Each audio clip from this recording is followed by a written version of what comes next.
Salut à tous, bienvenue sur la chaîne. Si tu es nouveau, abonne-toi et active la cloche de notification pour ne rien rater. Tottenham renverse Manchester United et décroche un trophée européen historique. Flick prolonge avec le Barça, Endrick est blessé, Harry Kane sacré en Bundesliga, et un jeune talent sénégalais affole les compteurs avec Metz. Dans cette vidéo, on revient sur toutes les actus marquantes du moment, des terrains d'Europe jusqu'aux coulisses des transferts. Installe-toi, ça commence maintenant. Dans une rencontre peu emballante techniquement mais d'une intensité physique digne d'une finale européenne, Tottenham s'est défait de Manchester United et remporte la 3e C3 de son histoire. Un adage du sport dit parfois que « seul le résultat compte ». Et à voir l'explosion de joie de Brennan Johnson et de ses coéquipiers au coup de sifflet final, on a tendance à penser qu'à Tottenham, en effet, seul le résultat comptera ce soir. Privés de James Maddison et Dejan Kulusevski entre autres, les Spurs abordaient cette finale peu en confiance, s'appuyant sur un trident offensif composé de Richarlison, Dominic Solanke et Brennan Johnson. En face, se dressait une autre bête blessée, plus mentalement que physiquement, Manchester United. Les hommes de Ruben Amorim ont terminé la saison en roue libre en Premier League, mais ont su se défaire de 3 prétendants au titre que sont la Real Sociedad, Lyon et Bilbao. Dans l'antre de San Mamés, la pression en début de rencontre était palpable. Dès les premières touches de balle, on sent 2 formations craintives, qui multiplient les imprécisions techniques pendant toute la rencontre, à l'image d'un Bruno Fernandes qui n'a été que l'ombre de lui-même.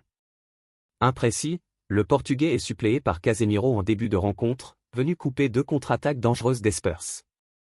Souvent présents sur coup de pied arrêté, les Londoniens ont été les plus dangereux en première période, sans toutefois réellement inquiéter Onana.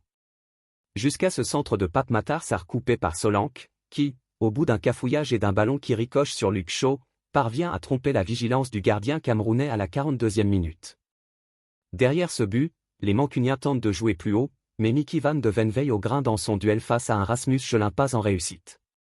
Le Néerlandais s'improvise même pompier de service pour sauver le ballon sur sa ligne après un cafouillage de Vicario sur une de ses sorties aériennes. L'entrée d'Alejandro Garnacho anime la fin de cette finale, l'Argentin se montrant bien plus provoquant balle au pied qu'un Mason Mount transparent pendant plus d'1 heure. C'est même sur une de ces frappes que United s'offre sa plus belle occasion de la seconde mi-temps, mais Vicario s'étend rapidement au sol sur la tentative sèche de Garnacho. La fin de match ressemble à une attaque-défense pour Manchester United. Avec l'entrée de Danso à la place de Brennan Johnson, les Spurs acceptent de subir, et les vagues rouges déferlent sur un but soutenu par toute une tribune aux couleurs des Spurs juste derrière. Une tête de Bruno Fernandes qui fuit le cadre, une tentative d'Amad Diallo, une autre tête de Luke Shaw à bout portant, mais finalement pas de héros comme contre Lyon, jamais les Red Devils ne trouvent la faille. Tottenham remporte un trophée, ce qui ne lui était plus arrivé depuis 17 ans et la victoire en Carabao Cup en 2008. C'est surtout le 4e titre européen de son histoire après la Coupe des Coupes en 1963, et la Coupe de l'UEFA, ancêtre de la Ligue Europa, en 1972 et 1984. Bonne nouvelle pour le FC Barcelone. Auteur d'une excellente saison à la tête de l'équipe première, l'Allemand Hans-Dieter Flick a parfaitement remplacé son prédécesseur Xavi en remportant la Liga, la Supercoupe d'Espagne et la Coupe du Roi. Alors que son contrat courait jusqu'en juin 2026, le club catalan a décidé de le récompenser en prolongeant son bail jusqu'en juin 2027. Son nom était désespérément absent de la liste, pourtant élargie, communiquée par Gérald Baticle, le sélectionneur de l'équipe de France Espoir pour le prochain Euro qui débutera en juin en Slovaquie.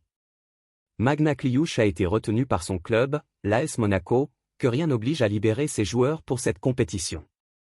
Au grand regret de Baticle, qui rappelait que Monaco a fait valoir son droit. Ils en ont la possibilité, c'est leur choix. Mais la décision du club de la Principauté est mûrement réfléchie. En effet, Akliouche avait participé aux Jeux Olympiques de Paris. Sa saison a donc débuté le 16 juin 2024, avant d'enchaîner immédiatement avec l'ASM, pour sa première saison pleine, en tant que titulaire, avec la campagne de Ligue des Champions et les rassemblements des espoirs. Le club monégasque se défend de jouer contre l'équipe de France Espoir, rappelant qu'il laisse généralement volontiers ses joueurs rallier la sélection. Le souhait, partagé par Akliouche, de laisser son milieu offensif souffler après une longue saison avant d'entamer la préparation physique d'avant-saison n'est cette fois-ci pas compatible avec le calendrier des Bleuets. Le Real Madrid enregistre une mauvaise nouvelle. Le club vient d'informer de la blessure d'Endrick. L'attaquant de 18 ans s'est blessé aux ischio-jambiers de la jambe droite et risque d'être absent 2 mois selon la presse espagnole. Il manquera donc la Coupe du Monde des clubs, prévu du 15 juin au 13 juillet. Suite aux examens effectués aujourd'hui sur notre joueur Endrick par les services médicaux du Real Madrid, on lui a diagnostiqué une blessure aux ischio-jambiers de la jambe droite, dont l'évolution est en attente, indique le communiqué officiel. Enfin, auréolé d'un trophée collectif en professionnel, Harry Kane pourra également ajouter un nouveau trophée individuel à sa collection. Ce mercredi, l'attaquant anglais a été nommé meilleur joueur de Bundesliga par ses pairs.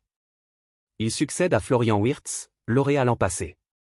Avec 26 buts et 9 passes décisives en championnat, l'ancien buteur de Tottenham continue d'affoler les compteurs avec le Bayern Munich, terminant meilleur buteur pour la deuxième saison consécutive. Mais nul doute qu'il échangerait toutes ses distinctions individuelles contre le sacre collectif enfin décroché avec le Bayern en Bundesliga. Pur produit de Génération Foot, Papa Amadou Diallo est arrivé à Metz il y a 2 saisons, comme avant lui Sadio Mané, Ismaïla Sarr, Pape Matar Sarr ou plus récemment Lamine Camara. Après une période d'adaptation, l'ailier international sénégalais, en sélection, dont les principales qualités sont la vitesse, le dribble, le contrôle du ballon ainsi qu'une qualité de passe largement au-dessus de la moyenne, réalise une excellente saison avec le club lorrain. Fer de lance de l'équipe de Stéphane Le Mignan, le vainqueur du CHAN et de la CAN U20 avec le Sénégal a grandement participé à la belle saison du FC Metz, 7 buts et 4 passes décisives en 28 matchs, qui a terminé au 3e rang, synonyme de barrage pour l'accession en Ligue 1. Titulaire face à Dunkerque, il devrait également l'être face au Stade de Reims pour le barrage aller. Il pourrait s'agir de l'un de ses derniers matchs avec Metz. Selon nos informations, des discussions ont lieu actuellement entre le Slavia Prague, champion de République tchèque et déjà qualifié pour la Ligue des Champions, et le club lorrain pour un transfert autour de 5 millions d'euros. À suivre de près. L'arrivée de Xavi Alonso met le feu chez les jeunes du Real Madrid. La nomination de l'ancien milieu de terrain de la Casablanca a eu un effet très positif au sein des équipes de jeunes madrilènes. L'arrivée de Xavi Alonso sur le banc de touche du Real Madrid provoque d'énormes attentes et d'énormes espoirs auprès des supporters merengues. L'ancien grand milieu du club de la capitale va arriver avec une philosophie de jeu que les fans ont hâte de voir en place, et il sera en plus accompagné de bon nombre de nouvelles têtes, comme Dean Huijsen ou Trent Alexander-Arnold.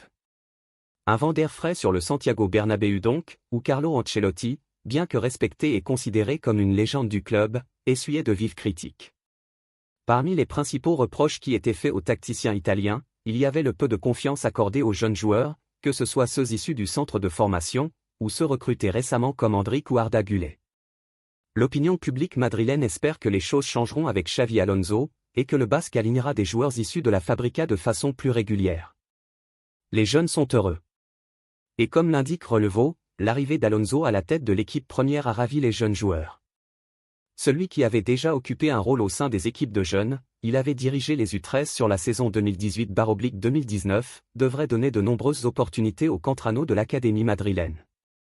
Lors de cette aventure, il avait d'ailleurs eu sous ses ordres certains des jeunes les plus prometteurs du club comme Yuzi ou Chema, appelés à avoir un rôle en équipe première dans un avenir plus ou moins proche. La nomination de Xavi Alonso, qui devrait être rendue officielle une fois la saison de Liga terminée, a donc été accueillie avec des sourires et des applaudissements du côté de Valdebebas, où on sait que désormais, plus de joueurs vont avoir des opportunités d'être promus. Autant dire qu'on risque de voir de nouveaux joueurs comme Raúl Asensio faire leur apparition sous la tunique merengue dès la saison prochaine. Voilà pour ce tour complet de l'actualité foot du moment. Entre le sacre européen de Tottenham, la prolongation de Flick au Barça, les pépins d'Endrick, la reconnaissance pour Harry Kane et l'avenir prometteur de Papa Amadou Diallo, la planète football ne dort jamais. Si tu as aimé cette vidéo, n'oublie pas d'aimer, de t'abonner et d'activer la cloche pour ne rien rater des prochaines actus. Dis-nous en commentaire ce que tu as pensé du match de Tottenham. À très vite pour une nouvelle vidéo, ciao.